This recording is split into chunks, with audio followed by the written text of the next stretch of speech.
నమస్తే, నేను మీ Gopi. Welcome back to our channel. ఈరోజు మనతో వచ్చరికి సీనియర్ జర్నలిస్ట్ జగదేవ్ గారు ఉన్నారు. సార్ నమస్తే సార్. సార్ నేను అసెంబ్లీలో ఎంతో చూడముచ్చటగా జగన్ గారు రఘురామకృష్ణరాజు గారు భుజం మీద చేసుకొని మాట్లాడుకోవడం జరిగింది.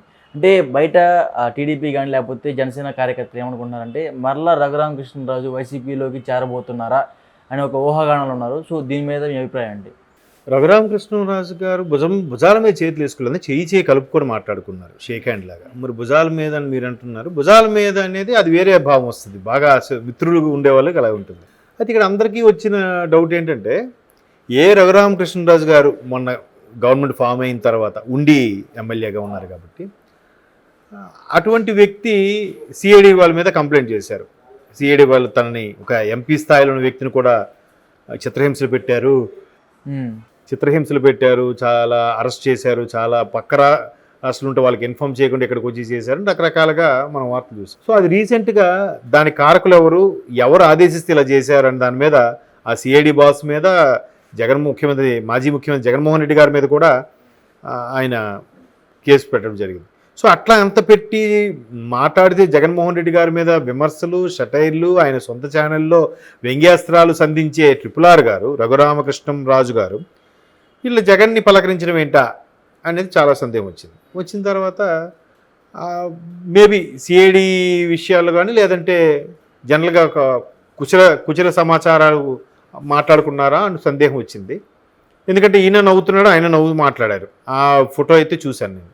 సో ఇవాళ రఘురామకృష్ణ గారు ఇచ్చిన క్లారిటీ ఏంటంటే, మీరు ఏదైనా ధైర్యంగా ఎదుర్కోవాలి, మీరు రావాలి అసెంబ్లీకి వచ్చి మీ నిరసన తెలియజేయాలి, మీ వాయిస్ వినిపించాలి అన్నట్టుగా మాట్లాడాను అన్నట్టుగా చెప్పారు. మేబీ ఆయన కూడా వ్యంగ్యంగా వెటకారం కూడా అనుండొచ్చు.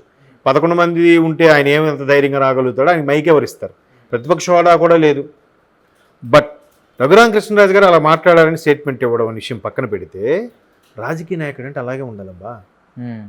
వెనక కత్తులు దూసుకున్నా, ఆడి మీదకి పీకల వరకు కోపం ఉన్నా, వీళ్ళు బయట కనబడడం మాత్రం నమస్కారం అండి, బాగున్నారా, ఏంటి సంగతి, చిక్కిపోయారు, ఇలాగే మాట్లాడారు. ఇదే రాజకీయం. అంతేగాని జగన్మోహన్ రెడ్డి గారి లాగా చంద్రబాబు నాయుడు ముఖం చూడను, ఆయన అక్కడ కనబడితే నేను వెళ్ళను, ఆయన ఉంటాడు స్పీకర్గా, ఆయన పాత్ర ఉంటారు కానీ ముఖం చూడను, ఇవి కాదు. చాలా జరుగుతుంటాయి.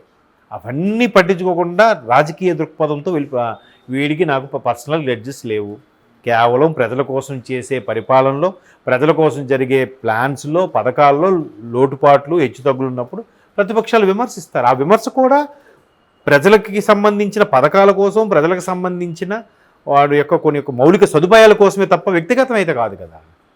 అది మైండ్లో ఉంటే ఎవరు తీసుకోరు. అది మైండ్లో పెట్టుకొని ఎక్స్ట్రీమ్ లెవెల్కి వెళ్ళి వాడు 3 పెళ్ళిళ్ళు చేసుకున్నాడు, 4వ పిల్లం ఎవరో తెలియదు, లేదంటే ఆ బిడ్డను కన్నాడు కానీ ఎవరితో కన్నాడు, ఇట్లాంటి మాట్లాడకూడదు, చాలా తప్పది. సో రఘురామకృష్ణరాజు మంచి ఎంటర్ప్రీనర్తో పాటు, మంచి బిజినెస్ మ్యాన్తో పాటు, మంచి పొలిటీషియన్ కూడా ప్రూవ్ చేసుకున్నాడు. ఈయనగా పలకరించాల్సిన అవసరం లేదు. ఆయన స్టేచర్కి ఇప్పుడు రఘురామకృష్ణరాజు చాలా పెద్ద బిజినెస్ మ్యాన్, ఆయన చాలా వేల కోట్లకు అధిపతి, పైగా ప్రజాప్రతినిధి. మరి అటువంటి ఒకప్పుడు రాజశేఖర రెడ్డి గారితో చాలా చనువుగా ఉండే వ్యక్తి ఆ దృక్పథంతోనే, ఆహ్వానంతోనే వైఎస్ఆర్సీపీలో జాయిన్ అవ్వడము, నసాబు నుంచి ఎంపీ అవ్వడం అన్నీ జరిగాయి. మరి తరగా ఆయనకి ప్రభుత్వం నుంచి ఉన్న వ్యతిరేకత అవ్వచ్చు, ప్రభుత్వంలో కొన్ని రకాల పథకాలు అవ్వచ్చు, ఆయన బాహాటంగానే విమర్శించడం జరిగింది. ఇంకా అప్పటి నుంచి కంటిన్యూ అయిపోయింది. సో అలా విమర్శించినప్పుడు పిలిచి ఏం ప్రాబ్లం ఏంటి మాట్లాడుకోవాలి. కానీ ఆడవాడు బాబు ఆడికి సెంటర్ చేయండి, ఆయన టార్గెట్ చేయండి, ఆయన తీసుకెళ్ళి అరెస్ట్ చేయండి అని అంటే ఆడు ఇంకా శత్రువు అయిపోతాడు, ఆడు కసి పెంచుకుంటాడు నీ మీద. అది కాదు కదా, పిలిచి మాట్లాడండి. ఎందుకు మీరు ఇలా మాట్లాడాల్సి వస్తుంది, ఏమైంది మీకు, నిన్నటి వరకు ఎంత అమ్మాయిగా ఉన్నారు కదా, ఇప్పుడు ఎందుకు ఇలా జరిగింది అని మాట్లాడాలి. రఘురామకృష్ణరాజు గారు కూడా ఒక అడుగు ముందుకేసి సార్ ఎలా ఉన్న పలక తప్పే ఉంది. అలాగే ఇప్పుడు ఒకప్పుడు రాజశేఖర రెడ్డి, చంద్రబాబు నాయుడు గారు ఉన్నప్పుడు కూడా బాహాటంగా బహిర్గత చాలా విమర్శలు చేసుకునేవారు. బట్ లాబీలో కనబడేటప్పుడు నమస్కారం బాబు గారు అంటే నమస్కారం రెడ్డి గారు అని. అది కదా ఫ్రెండ్షిప్, అది కదా రాజకీయం. ఒకప్పుడు ఎలా ఉండేవంటే, గవర్నమెంట్ ఏదున్నా కానీ అటు ప్రతిపక్ష నేతకి పనులు జరిగేవి, ఇటు అధికార పక్షం వాడికి పనులు జరిగేవి. అందుకే కదా నీకు గుర్తుందో లేదు, చిన్నప్పుడు ఎక్కువ డైలాగ్ కూడా మనమే పిచ్చోళ్ళం రా, వాళ్ళు ఒకటేరా అని అంటారు కదా, అది ఉండేది. అలా ఉన్నప్పుడు పోనీ వాళ్ళు పని చేయించుకున్నా ప్రజలకు ఇబ్బంది లేదు కదా. ఈయన ఒక పథకం పెట్టాడు, వీడొచ్చి తీసేస్తాడు, వీడొక పథకం పెట్టాడు, వీడొచ్చి ఈ పథకం తీసేస్తాడు, అల్టిమేట్గా సఫర్ అయ్యేది ప్రజలేగా. ఒకడు రోడ్డు వేసాడు, చంద్రబాబు నాయుడు ఈ రోడ్డు వేసాడు, ఈ రోడ్డు మీద నడడం తవ్వేయడం, తవ్వితే ఎవరికి నష్టం? నువ్వే ఇబ్బంది పడతావు. చంద్రబాబు నాయుడు గారు ఎన్టీఆర్ యూనివర్సిటీ అని పెట్టారు, తీసేసి వైఎస్ఆర్ యూనివర్సిటీ. ఏంటి అట్లా? అది కాదు రాజకీయం. సో అలాంటి సందర్భాల్లో RRR గారు కలిసి మాట్లాడి చెప్పారంట, ఇవన్నీ కాదు, గెలుపోవటములు సహజం అనే వృద్ధిలో మీరు రావాలి, మీ వాయిస్ మీరు వినిపించండి, హుందాగా ఉండని వేసుకోండి అన్నట్టు చెప్పాడు. మరి మొత్తానికి మీరందరూ అందులోకి వెళ్ళిపోతారని ఆలోచిస్తున్నారే. అంటే ఇంకొకటి సార్, బూతుల వరకు ఒక పరిధి అయితే ఆయన్ని గుంటూరు స్టేషన్లో కాళ్ళ మీద కొట్టించి వాతలు వచ్చేలాగా మరి ఆ విధంగా టూ మచ్ టార్చర్ పెట్టారు. అయినా సరే రఘురామకృష్ణరాజు హుందాగా నవ్వుతో వెళ్ళి పలకరించండి. దాన్ని ఏ విధంగా తీసుకోవాలంటే, అయినప్పటికీ ఈయన ఏం చేశాడు, ఒరే నేనరా పొలిటీషియన్ని, ఇప్పుడు ఆయన మార్కులు కొట్టేశాడుగా. ఎలా మార్కులు కొట్టాడు? అంత హింసించిన ఆయనకు కూడా ఆయన వెళ్ళి ఎదురెళ్ళి పలకరించాడు. అబ్బా రఘురామకృష్ణరాజు గారు అంత మంచివాళ్ళరా. సీతమ్మ వాకిట్లో సిరిమల్లి చెట్టు సినిమా చూసారా? అందులో ప్రకాష్ రాజు వాడు వీడు వస్తే మళ్ళీ పలకరిస్తాడు, సైడ్ వెళ్ళిపోతాడు, పిలిచి మరీ పలకరిస్తాడు. తర్వాత బాయిడు అంత మంచివాడు, అందరినీ చక్కగా పలకరిస్తాడు. అది కదా అక్కడ ఆయన మార్కులు కొట్టేశాడు. ఈయనకి ఇంకేమనుకుంటారు, తిరిగి ఈయనదే అప్పర్ హ్యాండ్. ఎవరిది? RRR గారిది.